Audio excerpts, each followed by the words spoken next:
Series शुरू होती है एक पुरानी कहानी से। कहा जाता है कि इस दुनिया में 99 ऐसी मैजिकल कीज यानी जादुई चाबियां मौजूद हैं जिनके अंदर शैतानी ताकतें यानी मंत्रा पावर्स छुपी हुई हैं। लेजेंड कहता है कि अगर कोई इंसान इन सारी 99 कीज को इकट्ठा कर ले तो वो इस दुनिया का गॉड बन सकता है। वो इतना ताकतवर हो जाएगा कि पूरी दुनिया उसके कदमों में होगी।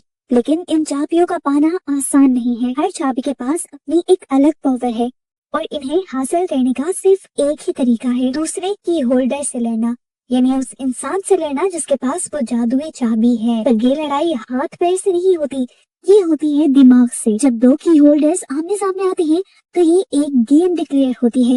ये लोग कुछ सवाल जवाब करते हैं, कुछ माइंड गेम्स खेलते हैं और जो जीतता है वो दूसरे की ले जाता है और जो हारता है वो अक्सर अपनी जान से हाथ धो बैठता है। हमारी कहानी शुरू होती है साउथ ईस्ट एशिया की एक घने जंगल से। यहाँ हम देखते हैं जैपनीज नौजवान को जिसका नाम है टिर्सा। वो बहुत ही मजे से अकेला घूम रहा होता है, लेकिन मुसीबत तब आती है जब वहाँ का एक लोकल ट्राइब उसे पकड़ लेता है। उन्हें लगता है कि ये कोई जासूस है या दुश्मन है, इसीलिए वो उसे एक झोपड़ी में बांध देते हैं।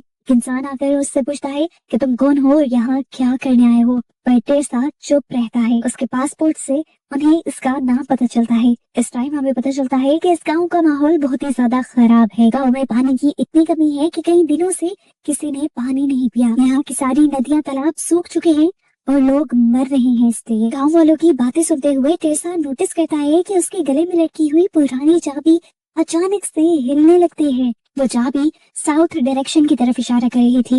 ये देखकर टिर्सा यहाँ के लोगों को कहता है कि अगर तुम लोग साउथ की डायरेक्शन में खुदाई करोगे तो तुम्हें पानी मिल जाएगा। वैसे तो यहाँ के लोगों को उस पर एतबार नहीं था, लेकिन जगह जगह खुदाई वो पहले ही कर चुके थे। ये उनके लिए एक उम्मीद ही सही।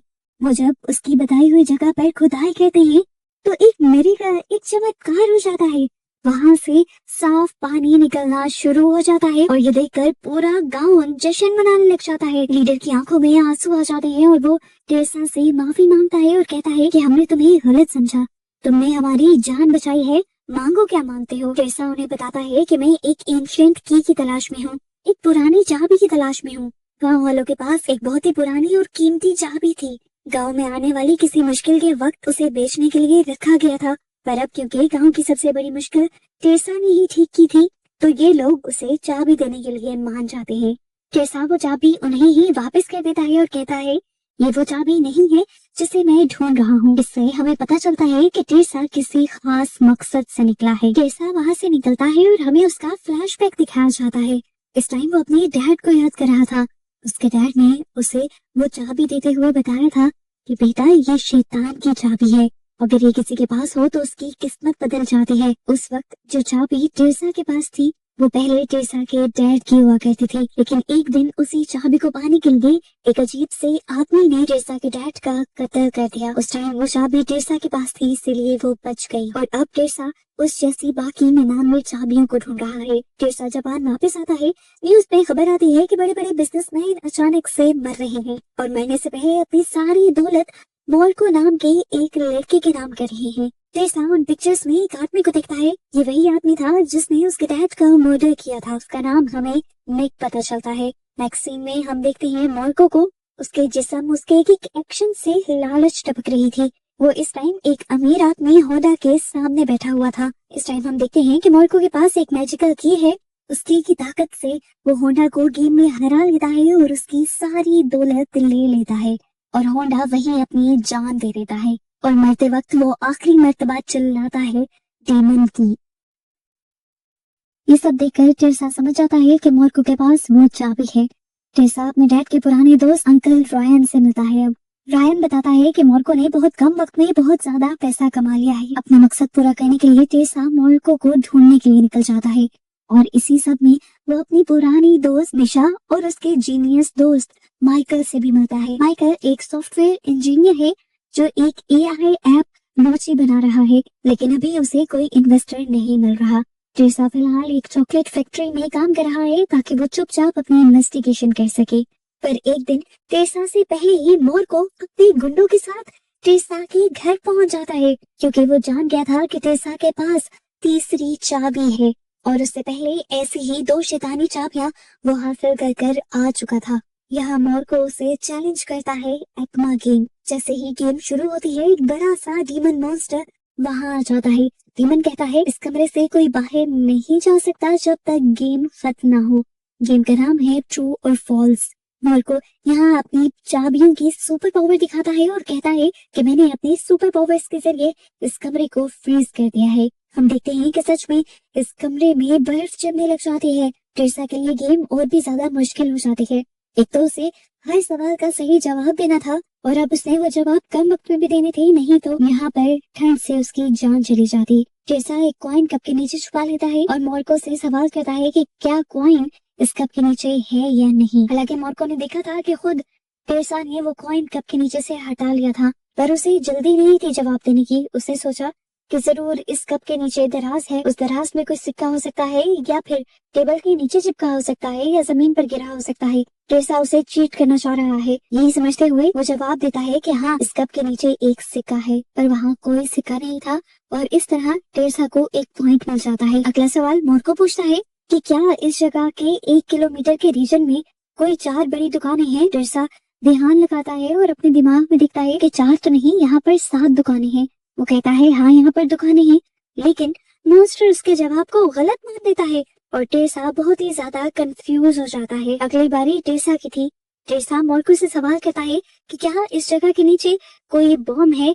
मोर्को बिना कुछ समझे ना में जवाब देता है और जीत जाता है।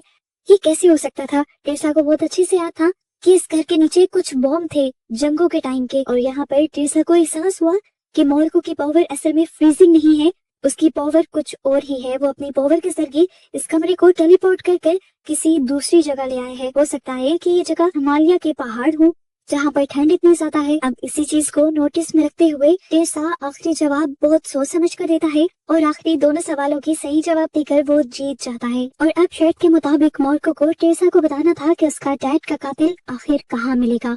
इससे पहले कि वो बता पाता, उस मर्डर की खुद ही कॉल आ जाती है जिसका नाम निक है और यहीं से अचानक मोर्को हवा में गायब हो जाता है और उसकी मैजिकल की वहीं पर गिर जाती है।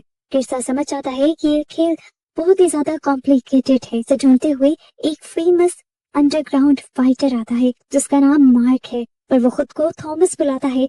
थॉमस बहुत ही ज्यादा पावरफुल है और वो इलीगल फाइट्स बहुत ही आसानी से जीत जाता है। इतनी पावर से नहीं, उसके पास मौजूद उसकी मैजिकल की पावर से। थॉमस टेरसा के दोस्तों माइकल और मिशा पर हमला करता है ताकि टेरसा गेम खेले। गेम का नाम है शैडो स्टेप। रूल सिंपल है कि अगर तुम अपने दुश्मन के साए के सर पर पांव रख दोगे तो तुम जीत जाओगे। थॉमस बहुत ही ताकतवर है, वो टेरसा का पीछा करता है। टेरसा अपनी जान बचाने के लिए भागता है। माइकल और मिशा उसकी मदद करने की कोशिश करते हैं। थॉमस को लगता है कि वो जीत गया, पर टेरसा ने एक चाल चली थी। उसने कपड़ों से एक नकली पुतला बनाया था। जब थॉमस उस नकली पुतले के साए के सर पर पांव रखता है, उसी वक्त टेरसा अपनी पावर से टाइम को फ्रीज कर देता है और थॉमस के पीछे आकर उसके साए के सर पर खड़ा हो जाता है और इस तरह टेरसा ये गेम जीत जाता है। यहाँ टेरसा की अच्छाई दिखती है, वो थॉमस को मारता नहीं है और उसे छोड़ देता है। बातें करने पर पता चलता है कि थॉमस भी बुरा आदमी नहीं है। असल में उसकी माँ, बहन और बाप को उसी मिस्टीरियस ग्रुप ने मारा था और वो कीज इसीलिए कलेक्ट कर रहा था ताकि वो अपना बदला ले सके। जब दोनों को पता चलता है कि उनका दुश्मन एक ही है, निक, तो थॉमस टेरसा का बॉडीगार्ड और सबसे लॉयल दोस्त बन जाता है। इन्वेस्टिगेशन करते हुए ये लोग निक की कंपनी तक पहुंच जाते हैं। निक बहुत खतरनाक है। वो यहाँ पर एक सीधा अटैक करता है और मिशा की माँ और भाई को किडनैप करवा लेता है। वो उसे धमकी देता है और कहता है कि अगर तुम अपने माँ और भाई को जिंदा देखना चाहते हो तो मेरे सीक्रेट आइलैंड पर आओ एक ग्रैंड टूर्नामेंट के लिए। टेरसा, माइकल, मिशा और थॉमस सब अकेले अकेले उस आइलैंड पर जाते हैं। ये आइलैंड किसी किले जैसा है जहाँ हवा में ड्रोन्स उड़ रहे हैं जिनमें बॉम्ब्स लगे हैं। अगर कोई गेम हारा या भागने की कोशिश की तो ड्रोन्स उससे उड़ा देंगे। यहाँ टेरसा का मैच होता है एक यूकी नाम की लड़की के साथ, जो की एक फेमस सिंगर है और उसके पास भी एक की है। उसका गेम है ट्रेजर हंट। एक कमरे में बहुत सारी टेबल्स हैं और एक कॉइन छुपाना है इन्हें। दूसरे को गेस करना है कि कॉइन कहाँ है। यूकी के पास एक यूनिक पावर है, सुपर हियरिंग। वो इतनी तेज सुन सकती है कि दूर से कॉइन रखने की आवाज भी सुन ले। वो हमेशा सही गेस करती है और टेरसा हारने लगता है, पर टेरसा दिमाग लगाता है। वो देखता है कि कमरे में एक फायर अलार्म है। अपने कॉइन छुपाने वाले टाइम पर सही वक्त पर टेरसा वो अलार्म बजा देता है जिसकी आवाज इतनी ज्यादा तेज होती है कि यूकी के कान सुन्न हो जाते हैं और वो कॉइन रखने की आवाज पहचान नहीं पाती। उस चोर में टेसा टाइम फ्रीज करता है और कॉइन की जगह बदल देता है। जब यूकी नॉर्मल होती है तो वो पुरानी सुनी हुई कॉइन के रखने की आवाज से हिसाब लगाकर गलत टेबल चूज करती है और इस तरह हार जाती है। टेसा उसकी की तो ले जाता है लेकिन उसकी जान नहीं लेता, उसे भी बचा जाता है। यूकी जो हमेशा अकेली रहती थी, टेसा की अच्छाई देखकर उसकी टीम ज्वाइन कर लेती है। दूसरी तरफ मिशा और थॉमस एक टीम में है। उनका मुकाबला होता है एक चेस मास्टर बेन और चार्ल्स से। गेम का नाम है गोल्डन गन सिल्वर गन। ये गेम भरोसा और लालच का है। इसमें डिसाइड करना होता है कि पॉइंट्स शेयर करने हैं या बचाने हैं। थॉमस मिशा को बचाने के लिए सारी पेनल्टी अपने ऊपर ले लेता है और बुरी तरह हारने लगता है। पर फिर उसके जहन में एक और गेम आती है और वो इस गेम को खुद जीत जाता है। मिशी हार जाती है और उसे डर लगता है कि अब उसके भाई और बहन को मार दिया जाएगा। पर यहाँ एक सच रिवील होता है कि थॉमस ने ऐसा कर मिशी को बचा लिया था। अगर मिशी अब थॉमस से जीतकर किसी और से हार जाती तो मिशी की भी जान चली जाती।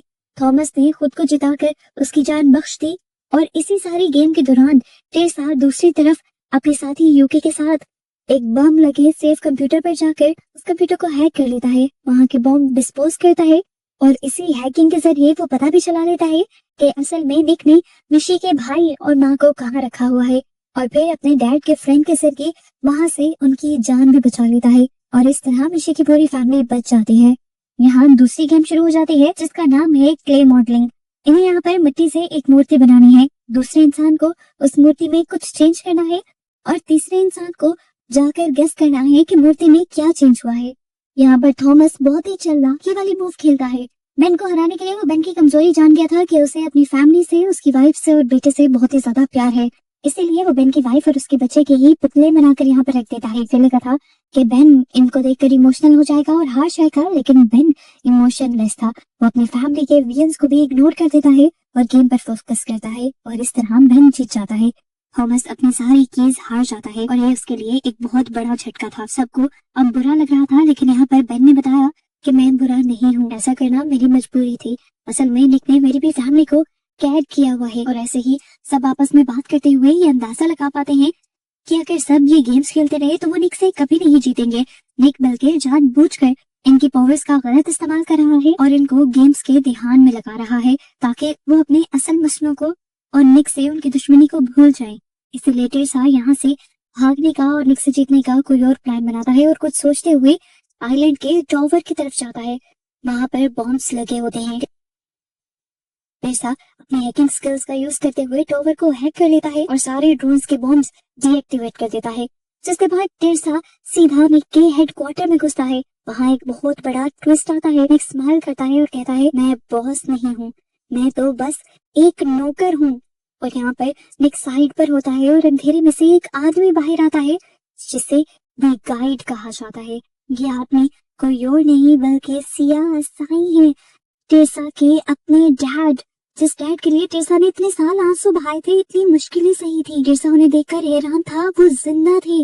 सिया बताते हैं कि सालों पहले जब टेसा की माँ मरी थी वो टूट गया था। उसे लगा कि दुनिया खराब है। उसने अपनी मौत का नाटक किया ताकि वो चुपचाप 99 कीज कलेक्ट कर सके। उसका प्लान है कि वो इन कीज की ताकत से दुनिया की सारी गवर्नमेंट को खत्म करके एक नई परफेक्ट दुनिया बनाएगा। ये सारी बातें सुनकर टेसा अपने डैड के पागलपन को देखकर बहुत ही ज्यादा हिल जाता है। वो कहता है दुनिया को बचाने के लिए उसे तबाह करना गलत है। उसके डैड अगर इस दुनिया को तबाह कर एक नई दुनिया बनाएंगे तो क्या गारंटी है कि वो भी परफेक्ट होगी। सिया अपने बेटे को आखिरी एक्मा गेम के लिए चैलेंज करते हैं और कहते हैं कि अगर तुम जीत गए तो तुम्हारी बात मानी जाएगी। गेम का नाम है वर्ड इन्वेस्टिगेशन। दोनों को एक बॉक्स में एक सीक्रेट वर्ड लिखना है और सवाल पूछकर उसे गेस करना है। ये सिर्फ एक गेम नहीं, बाप और बेटे के बीच एक जंग थी। सिया बहुत शार्प है, वो टेसा का माइंड पढ़ता है। वो टेसा की बचपन की यादों की मदद से उसे सारे वर्ड्स गेस कर लेता है और यहाँ वो अपने बेटे टेसा को ताना मारता है कि मैं तुम्हें तुमसे ज्यादा जानता हूँ। वो ये भी बताता है कि जीतने के लिए वो एक ड्रग थियोप्रोब ले रहा है ताकि उसका दिमाग तेज चले। यहाँ पर टेसा बहुत ही ज्यादा मुश्किल में आ जाता है, पर उसके दोस्त माइकल, मिशा, थॉमस, यूकी उसे सपोर्ट करते हैं। वो उसे याद दिलाते हैं कि उसकी ताकत उसका दिमाग नहीं बल्कि उसका दिल है। टेसा बहुत ही ज्यादा रिलैक्स होता है और फिर फाइनल राउंड के लिए अपने आप को तैयार करता है।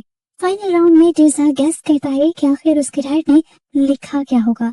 वो रियलाइज करता है कि उसके डैड उसी ड्रग्स का नाम लिखेंगे जो वो ले रही है। थियोप्रोड। टेसा का जवाब सही भी निकलता है, उन्होंने उसी ड्रग का नाम ही लिखा था। और अब दोबारा से बारी आती है सिया की, उसे टेसा का वर्ड गेस करना है।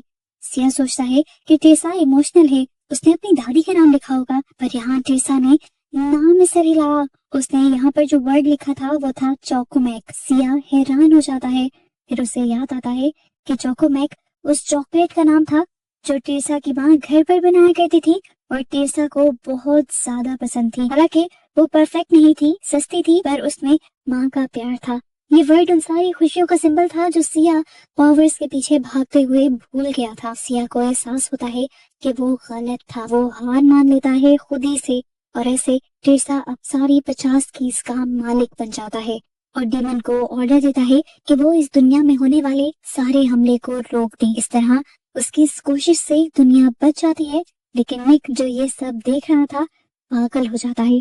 वो गुस्से में अपनी गन निकालता है और टेसा पर गोली चला देता है। ठीक उसी पर सिया अपने बेटे के आगे कूद जाता है और गोली सिया अपने सीने में खा लेता है जो पहले उसके बेटे को लगने वाली थी। ये देखते हुए अब निक इस आइलैंड का सेल्फ डिस्ट्रक्शन बटन दबा देता है और यहाँ से भाग जाता है। मरते हुए सिया अपनी गलती मानता है। वो कीज का बैग टेसा को देता है और कहता है, जाओ बेटा, कंबोडिया में एक टेम्पल है, वहाँ इन सभी कीज को हमेशा के लिए डिस्ट्रॉय कर देना। सिया मर रहा था, टेसा उसे बचाना चाहता था, पर सिया कहता है, नहीं, तुम मुझे बचा नहीं पाओगे, तुम मुझे यही मरने दो। ये बातें सुनकर टेसा रोने लग जाता है, इमोशनल हो जाता है। एक और मर्तबा वो अपने बाप को खोने जा रहा था, बिल्डिंग गिर रही थी, वो मर जाता। मुश्किल से माइकल और थॉमस उसे खींचकर बाहर ले जाते हैं।